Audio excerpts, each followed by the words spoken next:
High students, welcome to my YouTube channel M Das maths tuition.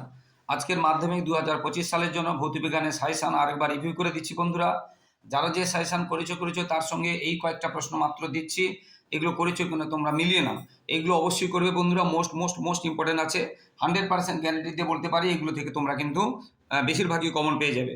তো পরিবেশের ভাবনা থেকে যে প্রশ্নটা আছে, পরিবেশের ভাবনা থেকে এবছর খুব ইম্পর্টেন্ট যে প্রশ্ন যেটা হচ্ছে বিশ্ব উষ্ণায়নের হ্রাসের উপায়। বিশ্ব উষ্ণায়ন হ্রাসের উপায়, এটা খুব ইম্পর্ট্যান্ট। আর ওজোন স্তর ধ্বংসের প্রভাব, ওজোন স্তর ধ্বংসের প্রভাব ভীষণ ইম্পর্ট্যান্ট, এই দুটো প্রশ্ন। আর স্থিতিশীল উন্নয়ন কাকে বলে, মূল লক্ষ্য আর শর্ত, এই তিনটে প্রশ্ন এখান থেকে করবে। স্থিতিশীল উন্নয়ন কাকে বলে, মূল লক্ষ্য, শর্ত, এটা করবে। বিশ্ব উষ্ণায়ন হ্রাসের উপায়, এটা করবে। আর ওজোন স্তর ধ্বংসের প্রভাব, এই তিনটে প্রশ্ন করবে পরিবেশের ভাবনা থেকে। এরপরে গ্যাসের আচরণ, গ্যাসের আচরণ থেকে তোমরা করবে চার্লসের সূত্র থেকে এই এর মানটা তোমরা চার্লসের সূত্র থেকে, যেটা সমন্বয় সূত্রটা তোমরা করবে। আর চার্লস সূত্র থেকে হচ্ছে পরম উষ্ণতার মান, বুঝতে পেরেছো কাকে বলে, চার্লস সূত্র থেকে কিভাবে পাওয়া যায়, বুঝতে পেরেছো, এটা ভীষণ ইম্পর্টেন্ট। চার্লসের সূত্র থেকে পরম উষ্ণতার মান কিভাবে পাওয়া যায় এটা করবে। আর চার্লসের বয়েলসের সমন্বয় সূত্রটা করবে। আর তোমরা গেলুসাকের গ্যাসায়তন সূত্রটা করবে, গেলুসাকের গ্যাসায়তন সূত্রটা করবে। আর আদর্শ গ্যাস থেকে ওই গ্যাসের আচরণ থেকে বাস্তব গ্যাসের বিচ্যুতির কারণ, এটা তোমরা করবে। এই কয়েকটা প্রশ্ন মোস্ট ইম্পর্টেন্ট আছে, তোমরা কিন্তু এগুলো করবে। কি বলছি বুঝতে পেরেছো? এরপরে তড়িৎ বিশ্লেষণ থেকে, তড়িৎ বিশ্লেষণ থেকে তোমরা যেগুলো করবে, তড়িৎ বিশ্লেষণ থেকে তোমরা করবে যে তড়িৎ বিশ্লেষণ থেকে সোনা বা রূপোর ওই প্রলেপ দিতে গেলে তড়িৎ বিশ্লেষ্য রূপে কী কী ব্যবহার করা হয়, বা ক্যাথোড ও অ্যানোড রূপে কী ব্যবহার করা হয়, এই ধরনের যে প্রশ্নগুলো আছে এটা কিন্তু তোমরা অবশ্যই করবে। আর ক্যাথোড অ্যানোড কাকে বলে এটা তোমরা করবে, ক্যাথোড এবং অ্যানোড কাকে বলে তড়িৎ বিশ্লেষণ পদ্ধতিতে, এটা করবে। আর কপারে তড়িৎ বিশোধন পদ্ধতি, তড়িৎ বিশোধন বা শোধন পদ্ধতি তোমরা করবে, কপারে তড়িৎ বিশোধন বা শোধন পদ্ধতি। আর তেমন কিছু এখানে তড়িৎ বিশ্লেষণে নেই। আর ক্যাথোড এবং অ্যানোডে কী ধরনের বিক্রিয়া ঘটে, কোথায় বিজারণ ঘটে, কোথায় জারণ ঘটে, এটা তোমরা করবে। অজৈব রসায়ন থেকে তোমরা নাইট্রোজেন প্রস্তুতিটা মোস্ট ইম্পর্টেন্ট আছে, অ্যামোনিয়া প্রস্তুতিটা তোমরা করে যাবে। পরীক্ষাগার যে প্রস্তুতির মানে সমীকরণ, শুষ্ককরণ, শনাক্তকরণ, এগুলো করে যাবে অ্যামোনিয়াটা। এবং তোমরা এইচএসটা, হাইড্রোজেন সালফাইডটা করবে, H2S করবে, বুঝতে পেরেছো? আর তোমরা কি করবে, H2S প্রস্তুতিতে সালফিউরিক অ্যাসিড ব্যবহার করা হয় না কেন, সালফিউরিক অ্যাসিড ব্যবহার করা হয় না কেন, এটা তোমরা করবে। আর লাইকার অ্যামোনিয়া এবং তরল অ্যামোনিয়াটা কাকে বলে এটা তোমরা করবে, বা তাদের পার্থক্য, লাইকার অ্যামোনিয়া এবং তরল অ্যামোনিয়া, এটা তাদের পার্থক্য, এটা করবে। সালফান কি, ওদের সালফানটা কি করবে, সালফান কি, ধূমায়মান সালফিউরিক অ্যাসিড, এইটা এখান থেকে তোমরা করবে। কয়েকটা প্রশ্ন দিচ্ছি বন্ধুরা, যেগুলো করেছো তারপরে কিছু এগুলো করেছো কিনা তোমরা আরেকবার দেখে নাও। সমবায়তা করবে, জৈব রসায়ন থেকে সমবায়তা অবশ্যই করবে, সমগণীয় শ্রেণী করবে। এবং এই যে সমবায়তার উদাহরণ, গঠনমূলক, তারপরে অবস্থান গঠিত বা কার্যকরীমূলক গঠিত, এই ধরনের যে প্রশ্নগুলো আসে এইগুলো করবে, বুঝতে পেরেছো? আর তোমরা বায়োডিগ্রেডেবল পলিমারের কৃত্রিম এবং প্রাকৃতিক উদাহরণটা করবে। বায়োডিগ্রেডেবল পলিমার, জৈব ভঙ্গুর যে পলিমার, জৈব ভঙ্গুর পলিমারের কৃত্রিম এবং প্রাকৃতিক উদাহরণটা করবে। আর নামকরণ তোমরা করবে, এই নামকরণগুলো করবে, দেখে নাও। CH3CH2CHO, এটা CH3CH2OH, CH3CO CH2, CH3COOH, CH3CHOH, CH3, নামকরণ তোমরা বুঝতে পেরেছো, এটা করবে। IUPAC পদ্ধতিতে যে নামকরণ আছে এগুলো কিন্তু তোমরা অবশ্যই করবে।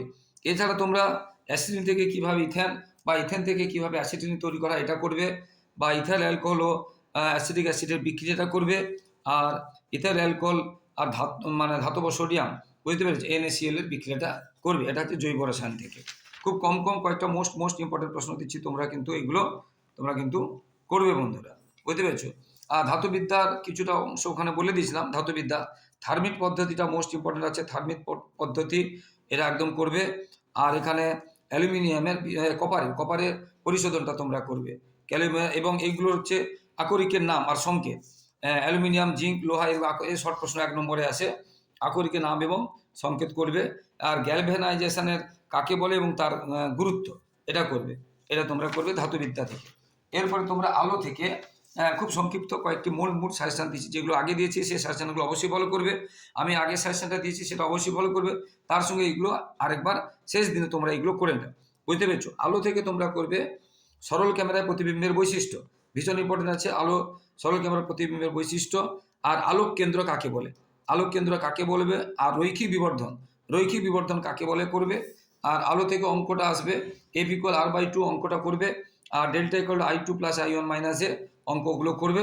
বিবর্ধক হিসাবে লেন্সের ব্যবহার, উত্তর লেন্সের বা লেন্সের ব্যবহার বিবর্ধক হিসেবে ব্যবহার, শূন্য মাধ্যমে আলোর বিচ্ছুরণ হয় না কেন, এটা তোমরা করবে। আর গাড়ির ভিউ ফাইন্ডারে উত্তর লেন্স ব্যবহার করা হয় কেন, এইটা করবে। আর যা করেছো তার মধ্যে এই প্রশ্নগুলো অবশ্যই করবে।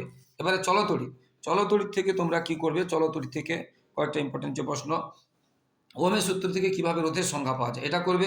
তড়িৎ চালক বল বিভব পার্থক্যের করবে পার্থক্য, আর লেঞ্জের সূত্রটা করবে, এবং এখান থেকে কিভাবে শক্তি সংরক্ষণ সূত্র মেনে চলে এই সূত্রটা, এটা করবে।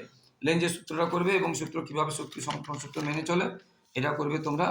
আর বাল্যচক্রের ঘূর্ণন কিভাবে পরিবর্তিত হয় এটা, ডায়নামোর কার্যনীতিটা করবে। এবং E=V+IR এখান থেকে অঙ্ক আসে। আর বাড়ির বিলে যে এতগুলো পাখা, এতগুলো লাইট, এত ঘন্টা ধরে চলে, কত কারেন্ট পুড়ে বা বিওটি ইউনিট কত, এখান থেকে আসবে। এবারে পরমাণু নিউক্লিয়াস থেকে তোমরা বন্ধন শক্তি কাকে বলে করবে। আর ভর ত্রুটি ভীষণ ইম্পর্টেন্ট, নিউক্লিয় বিভাজন, নিউক্লিয় সংযোজন কাকে বলে করবে। আর তেজস্ক্রিয়তা কাকে বলে, স্বাভাবিক তেজস্ক্রিয়তা কাকে বলে, এর উদাহরণ এবং এর ব্যবহার, বুঝতে পারবে, স্বাভাবিক তেজস্ক্রিয়তা এটা করবে। এরপরে খুব সংক্ষিপ্ত প্রশ্ন দিচ্ছি বন্ধুরা, পর্যায় সারণী থেকে হাইড্রোজেনের যে বিতর্কমূলক স্থান বা দুষ্টু মৌল বলে কিনা, কেন বলে, বা ওই বাম দিক থেকে ডান দিকে পর্যায় সারণীতে বা উপর থেকে নিচে গেলে কিভাবে জারণ বিজারণ ধর্ম বা ওই তড়িৎ ঋণাত্মকতা ধর্ম কিভাবে পরিবর্তিত হয়। আর মেয়ারের প্রকল্পটা করবে, বুঝতে পেরেছো, তড়িৎ সূত্রটা করবে, আধুনিক পর্যায় সূত্রটা করবে। এগুলো হচ্ছে পর্যায় সারণী থেকে, বুঝতে পেরেছো। এইগুলো মূলত ইম্পর্টেন্ট যে প্রশ্নগুলো আছে এগুলো দিলাম। তো বন্ধুরা, আমার ইউটিউব চ্যানেলটিতে এসে সকলকে অসংখ্য ধন্যবাদ। যারা আমার চ্যানেলে নতুন প্রিয় ছাত্রছাত্রী, প্লিজ চ্যানেলকে সাবস্ক্রাইব ও শেয়ার করে একটু সহযোগিতা করে সাপোর্ট করে একটু পাশে থাকো বন্ধুরা। আর লাইক ও কমেন্ট করতে ভুলো না। তোমাদের জন্য লাগাতার এইভাবে পরিশ্রম করে তোমাদের জন্য ভিডিও দিচ্ছি, তাই তোমাদের কাছ থেকে শুধু এইটুকু সহযোগিতা ভালোবাসা আশা করছি বন্ধুরা। প্লিজ লাইক ও কমেন্ট করে একটু সাপোর্ট করে একটু পাশে থাকো বন্ধুরা। আর সবার পরীক্ষা ভালো হোক, সবার ভবিষ্যৎ ভালো হোক। আর ইউটিউব চ্যানেলে কিন্তু আমার পরীক্ষার সঙ্গে শেষ হওয়ার সঙ্গে 2 ঘন্টার মধ্যে উত্তর দিয়ে দেবো, তাই আমার চ্যানেলটি দেখতে থাকো বন্ধুরা, এবং সাবস্ক্রাইব ও শেয়ার করে একটু সাপোর্ট করো। 5 থেকে 10 পর্যন্ত প্রত্যেকটা ইউনিটের প্রথম দ্বিতীয় তৃতীয় ইউনিটে সাজেশান দেওয়া হয়, নমুনা প্রশ্ন উত্তর করে দেওয়া হয়, মাধ্যমিকের টেস্টের এবং মাধ্যমিকের সাজেশান দেওয়া হয়, তার উত্তর করে দেওয়া হয়, এবং মাধ্যমিকের পরীক্ষার পরে উত্তর করে দেওয়া। তাই তোমরা যদি তোমার ভাই বোন দাদা দিদিকে শেয়ার করো, তাদের উপকৃত হবে। সবাই খুব ভালো থাকো বন্ধুরা, সবার পরীক্ষা ভালো হোক, সবার ভবিষ্যৎ ভালো হোক। জয় হিন্দ, বন্দে মাতরম।